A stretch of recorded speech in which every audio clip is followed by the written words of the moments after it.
This channel does not promote any violent, harmful, or illegal activities. All content provided by this channel is meant for an educational purpose only. নমস্কার বন্ধুরা, আজারবাইজানকে তো সবাই চেনে যে তুরস্কের drone আর ইসরায়েলের মারাত্মক হাতিয়ার নিয়ে পুরো ককেশাস অঞ্চলে তার প্রভাব জোরদার করেছিল।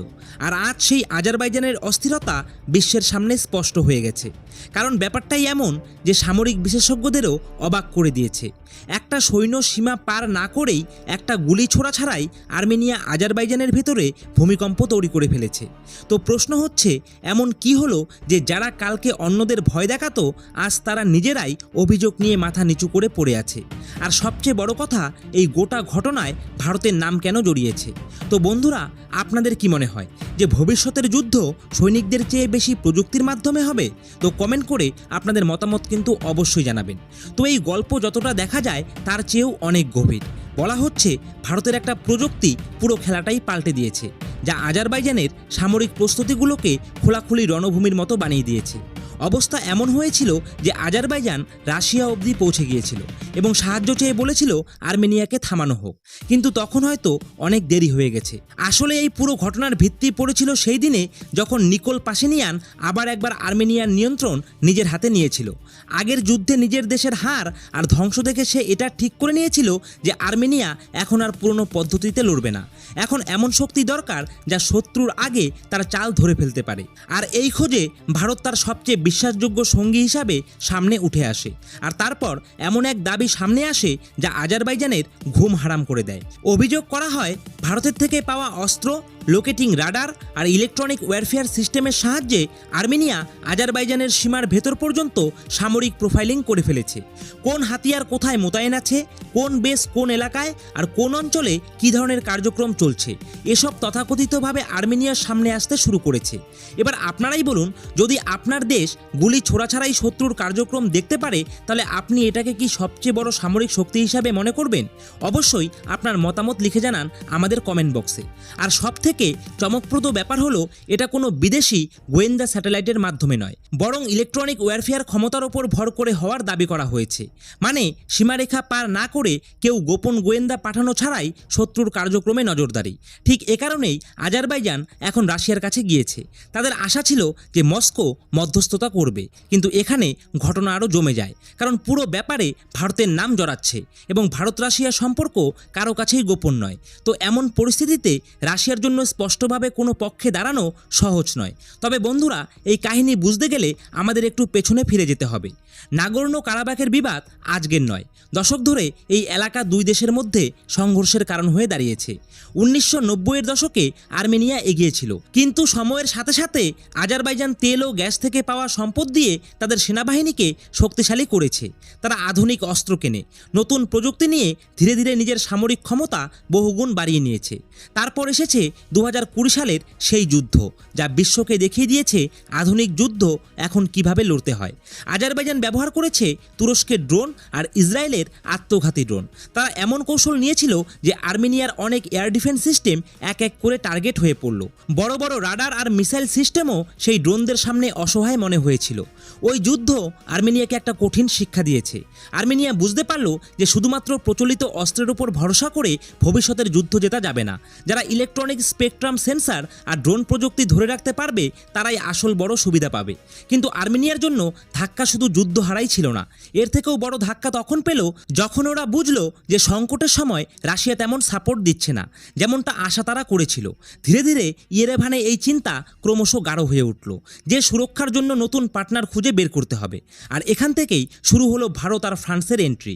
ভারতের জন্য এটা শুধু একটা ডিফেন্স ডিলই ছিল না, ছিল দক্ষিণ ককেশিয়াসে বাড়তে থাকা প্রেজেন্স। মানে এমন একটা এলাকা যা আগে তুরস্ক, পাকিস্তান আর আজারবাইজানের খুব ঘনিষ্ঠ বলে মনে করা হতো, সেখানে প্রভাব বাড়ানো। এবার কাহিনীতে আরও একটা মজার টুইস্ট এলো। যত বাড়লো আর্মেনিয়ার সক্ষমতা, ততই বাড়তে লাগলো আজারবাইজানের উদ্বেগ। এমন কিছু দাবিও উঠতে শুরু করলো যে আর্মেনিয়ার নতুন সামরিক প্রযুক্তির পিছনে ভারতের ইমপ্লিসিট ভূমিকা আছে। যদিও এই দাবির পক্ষে কঠোর কোনো প্রমাণ নেই, কিন্তু এটা নিশ্চিত যে ভারত এখন পুরো এই অঞ্চলের আলোচনার কেন্দ্রবিন্দুতে চলে এসেছে। ভারত থেকে দেওয়া অ্যান্টিড্রোন সিস্টেম এবং অন্যান্য রক্ষা প্রযুক্তিকেও এই বদলে যাওয়া পরিস্থিতির গুরুত্বপূর্ণ অংশ হিসাবে দেখা হচ্ছে। আধুনিক যুদ্ধের মধ্যে ড্রোন ড্রোন একটা বড় ঝামেলা হয়ে গেছে, আর এগুলোকে আটকানোর ক্ষমতা যে কোনো সেনাবাহিনীর জন্য একটা বড় শক্তি হিসাবে ধরা হয়। অন্যদিকে আজারবাইজান, তুরস্ক আর পাকিস্তানের সামরিক বাহিনী মজবুত হয়ে উঠছে। তিন দেশই সামরিক সহযোগিতা বাড়াচ্ছে, আর অনেক সময় একে অপরকে খোলাখুলি সাপোর্ট করতেও দেখা যাচ্ছে। এমনিতে আর্মেনিয়া আর ভারতের বাড়তে থাকা ঘনিষ্ঠতা স্বাভাবিকভাবেই এই সমীকরণকে প্রভাবিত করছে। আর সবচেয়ে মজার ব্যাপার রাশিয়ার। ককেশিয়াস এলাকার অন্যতম শক্তিশালী খেলোয়াড় হিসাবে পরিচিত রাশিয়া আজ দেখছে তার পুরনো বন্ধু আর্মেনিয়া নতুন নতুন অংশীদারদের দিকে ঝুঁকে যাচ্ছে। এ কারণেই এই পুরো ঘটনাচক্রকে শুধুমাত্র অস্ত্রের গল্প ভাবা ঠিক হবে না, এটা বদলে দিচ্ছে বৈশ্বিক শক্তির ধারাকে। এখন প্রশ্ন হলো, এটা কি শুধু শুরু মাত্র? ভবিষ্যতে কি ভারত আর আর্মেনিয়ার সম্পর্ক আরও মজবুত হবে? আজারবাইজান, তুরস্ক আর পাকিস্তান কি এর জবাবে নতুন কোনো পরিকল্পনা তৈরি করবে? আর দক্ষিণ ককেশাসের পুরো শক্তির ভারসাম্য কি বদলে যাবে? তো আপনারা এই বিষয়ে কি মনে করেন? ভারতের বাড়তে থাকা ভূমিকা কি এই অঞ্চলের স্থিতিশীলতা আনবে, নাকি প্রতিদ্বন্দ্বিতাকে আরও তীব্র করবে? আপনাদের মতামত নিচের কমেন্ট সেকশনে কিন্তু লিখে জানাতে ভুলবেন না, কারণ এই গল্পের সবচেয়ে বড় অধ্যায় হয়তো এখনও লেখা বাকি আছে। বন্ধুরা, এই পুরো গল্পের সবচেয়ে মজার দিক অস্ত্র নয়, বরং বিশ্বাস।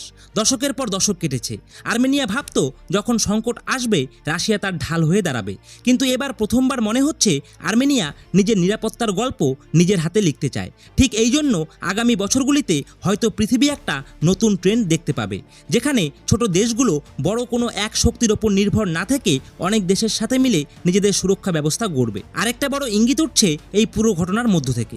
আজ পর্যন্ত গোটা বিশ্বে সামরিক শক্তি মানে ট্যাঙ্ক, যুদ্ধবিমান ও ক্ষেপণাস্ত্রকেই সবচেয়ে মূল্যবান সম্পদ হিসাবে বিবেচনা করা হতো, কিন্তু বর্তমানে ইনফরমেশন সম্ভবত সবচেয়ে মূল্যবান সম্পদে পরিণত হতে চলেছে।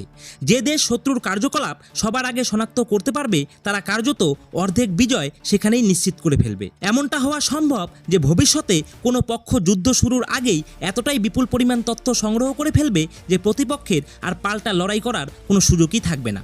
আমার ধারণা আজারবাইজানের প্রধান উদ্বেগের বিষয় কেবল আর্মেনিয়া নয়, বরং আসল দুশ্চিন্তার কারণ হলো ভারতের প্রতিরক্ষা ব্যবস্থা ও প্রযুক্তি নিয়ে আলোচনা যদি বাড়তে থাকে, তবে অন্যান্য ছোট দেশও হয়তো এই মডেলটি গ্রহণ করতে শুরু করবে। এর ফলে সীমিত বাজেট নিয়েও তারা অনেক শক্তিশালী প্রতিপক্ষের মোকাবিলা করতে সক্ষম হবে।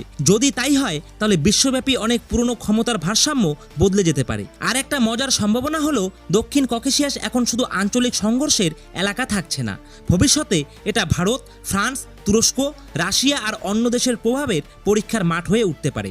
যে দেশ এখানে বেশি আস্থা আর আধুনিক প্রযুক্তি আনবে, সেই দেশ রাজনৈতিক প্রভাবও কায়েম করতে পারবে। তাই এই লড়াই শুধু সীমান্তের নয়, প্রভাবেরও লড়াই। সবচেয়ে মজার ব্যাপার হলো এই পুরো ব্যাপারে ভারত কোনো সামরিক জোটের অংশ না হয়েও নিজের উপস্থিতি জানিয়েছে।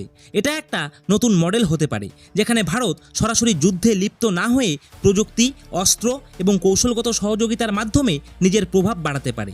যদি এই মডেল সফল হয়, তাহলে আগামী কয়েক বছরে এশিয়া, আফ্রিকা এবং ইউরোপের অনেক ছোট দেশ ভারতীয় প্রতিরক্ষা প্রযুক্তিতে বেশি আগ্রহ দেখাতে পারে।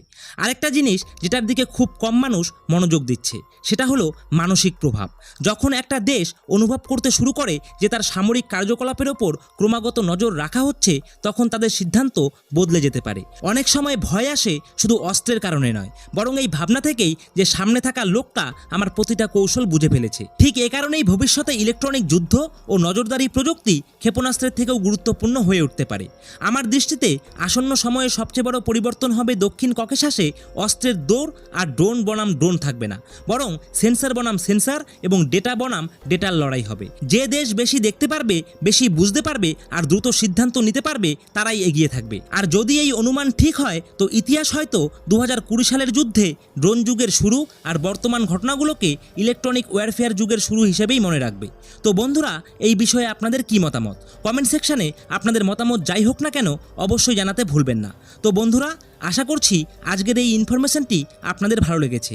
তো ভিডিওটি ভালো লেগে থাকলে অবশ্যই ভিডিওটিতে একটি লাইক করে দেবেন, আর আপনারা আমাদের চ্যানেলে নতুন হয়ে থাকলে অবশ্যই আমাদের এই চ্যানেলটিকে এখনই সাবস্ক্রাইব করে দিয়ে পাশে থাকা বেল আইকনটিকে বাজিয়ে দিন। তো আজকের মতো এখানেই শেষ করছি। জয় হিন্দ, জয় ভারত।